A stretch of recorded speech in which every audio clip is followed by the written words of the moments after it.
Hello and welcome to Friendly Stories. My name is Lisa Jane and today I've brought to you the second Julia Donaldson and Axel Scheffler book, The Gruffalo's Child. Last week we looked at The Gruffalo. You'll find a link below in the description to that story as well. Alright, this time we're going to look at this one, and here we have the Gruffalo and the Gruffalo's Child, and also there's another character and he is the mouse. All right, remember the Gruffalo?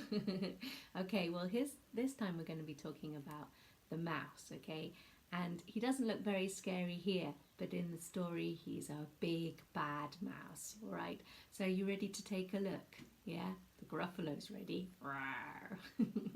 Okay then, here we go for the second bedtime story. Are you ready? Shh, story time. Shh, it's story time. The Gruffalo said that no Gruffalo should ever set foot in the deep dark wood. Why not? Why not? Because if you do, the big bad mouse will be after you.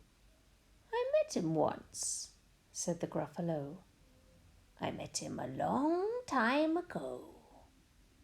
What does he look like? Tell us, Dad. Is he terribly big and terribly bad? I can't quite remember, the Gruffalo said. Then he thought for a minute and scratched his head. The big bad mouse is terribly strong, and his scaly tail is terribly long.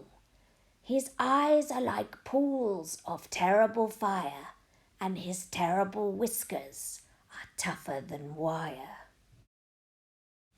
One snowy night, when the Gruffalo snored, the Gruffalo's child was feeling bored.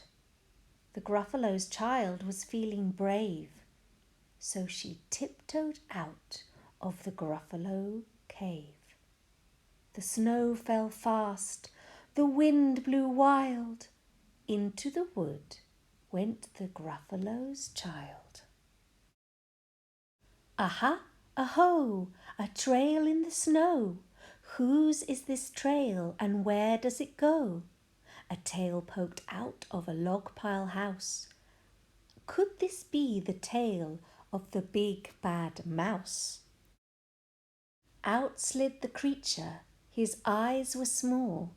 He didn't have whiskers. No, none at all. You're not a mouse. Not I, said the snake. He's down by the lakes, eating Gruffalo cake. The snow fell fast, the wind blew wild. I'm not scared, said the Gruffalo's child. Aha, aho, marks in the snow. Whose are these claw marks and where do they go? 2 eyes gleamed out of a treetop house. Could these be the eyes of the big bad mouse? Down flew the creature. His tail was short and he didn't have whiskers of any sort. You're not a mouse.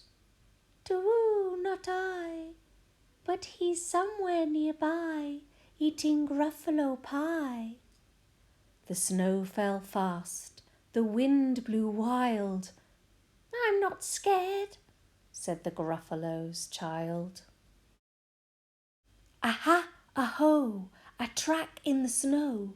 Whose is this track and where does it go? Whiskers at last and an underground house. Could this be the home of the big bad mouse? Out slunk the creature. His eyes weren't fiery, his tail wasn't scaly, his whiskers weren't wiry. You're not a mouse? Oh no, not me. He's under a tree, drinking Gruffalo tea. "It's all a trick," said the Gruffalo's child, as she sat on a stump where the snow lay piled. "I don't believe in the big bad mouse." "But here comes a little one out of his house. Not big, not bad, but a mouse at least. You'll taste good as a midnight feast." "Wait," said the mouse. "Before you eat, there's a friend of mine that you ought to meet.